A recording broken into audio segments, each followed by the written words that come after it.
Si je vous parle des geishas, vous avez certainement en tête l'image d'une femme dont le visage est peinturé de blanc et qui vend ses services contre rémunération. Et quand je dis service, je parle bien de prostitution. Pourtant, on va voir aujourd'hui que c'est pas vraiment le cas. Focus on your studies.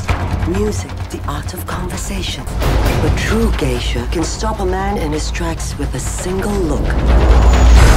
Déjà, si on repart sur l'origine des geishas, donc le mot geisha, il est composé du kanji gei qui représente les arts en général et le kanji mono qui ici se prononce sha et qui représente les personnes qui exercent une activité, qui exercent un métier.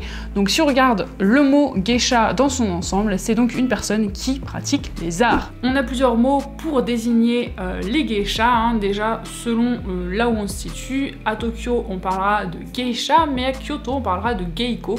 Et pour les apprentis, on utilisera le terme de Hangyoku à Tokyo et de Maiko à Kyoto. Et entre tout ça, on a d'autres termes qui viennent définir des geishas plus ou moins confirmées, celles qui supervisent un petit peu la maison de thé, tout ça. Donc là, j'englobe tout dans le mot geisha pour que ce soit plus simple, mais en vérité, il y a plusieurs termes. C'est à l'ère Edo, donc au XVIIe siècle, qu'on utilise ce mot geisha, et à la base, on avait des hommes et des femmes qui étaient geishas, c'était pas forcément que des femmes. En fait, c'était un petit peu ce que nous, on avait au Moyen-Âge quand on parle des bouffons qui étaient là pour divertir le roi et sa cour. Eh bien, au Japon, à l'ère Edo, on avait les geishas. Aujourd'hui encore, le rôle des geishas est de distraire les clients, et pour ça, elles doivent non seulement savoir danser, jouer d'instruments traditionnels comme le koto ou le shamisen, mais également savoir tenir une conversation, puisqu'elles sont aussi là pour flatter le client et lui servir à boire. Ce sont donc des artistes élégantes, raffinées et cultivées.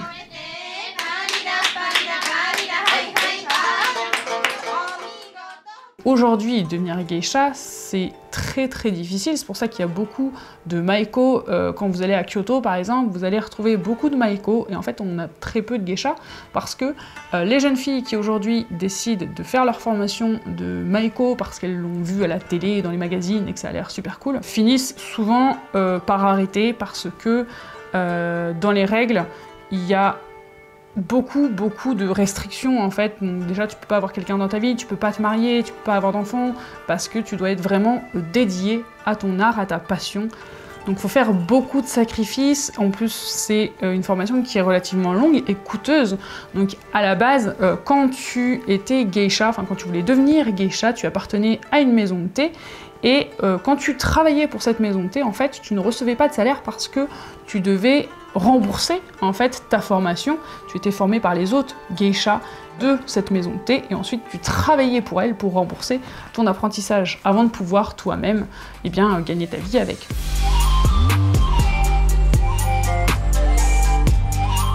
Alors pourquoi les geishas sont assimilées aux prostituées? Les maisons de thé dans lesquelles elles travaillaient étaient situées dans le quartier des plaisirs, le quartier dans lequel on y trouve également les maisons closes.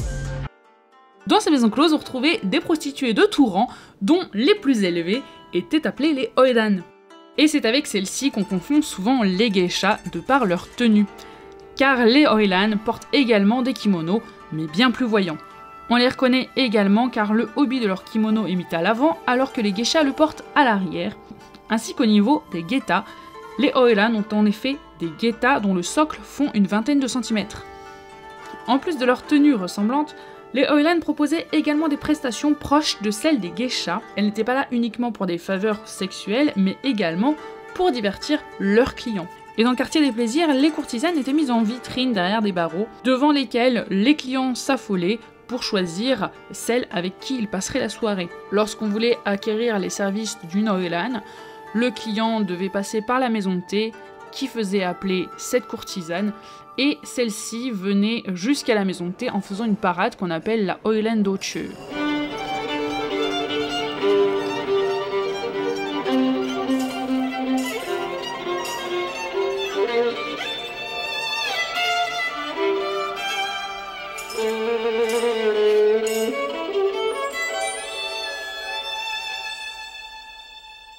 Aujourd'hui, les oiran n'existent plus puisque la prostitution est interdite au Japon, bien qu'on retrouve une sorte d'équivalence avec les bars à hôtesses et les sopland. Les geishas, quant à elles, existent toujours.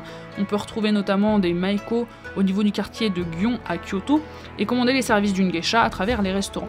Et pour les oiran, donc ça n'existe plus comme je vous l'ai dit, c'est interdit, mais on a une reconstitution au parc Nikko Edomura. C'est un parc d'attractions près de Tokyo qui a reconstitué l'ère Edo avec des spectacles de samouraïs, de ninjas, la fameuse Oiran Dochu et également des prestations d'oiran reconstituées. Donc c'est vraiment sympa, si vous avez l'occasion, n'hésitez pas à y aller. Moi j'ai fait un tour là-bas avec ma classe de japonais, c'était vraiment cool. Voilà, c'est la fin de cette vidéo, merci d'avoir regardé. Donc là j'ai pas été dans les détails de l'univers des geishas, mais je voulais démystifier un petit peu ce côté geisha égale prostitution, ce n'est pas vrai, on l'a vu ensemble.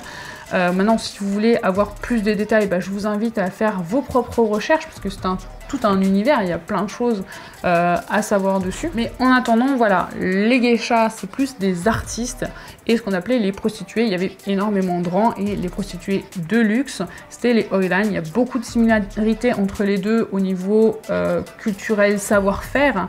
Mais c'est vraiment deux mondes à part. Si vous avez aimé cette vidéo, n'hésitez pas à lâcher un petit like, à vous abonner pour voir les prochaines vidéos. Et puis dites-moi en commentaire si vous avez des sujets que vous voudriez que j'aborde sur la culture japonaise, ça me fera très plaisir. Sur ce, je vous dis à une prochaine. Bye bye.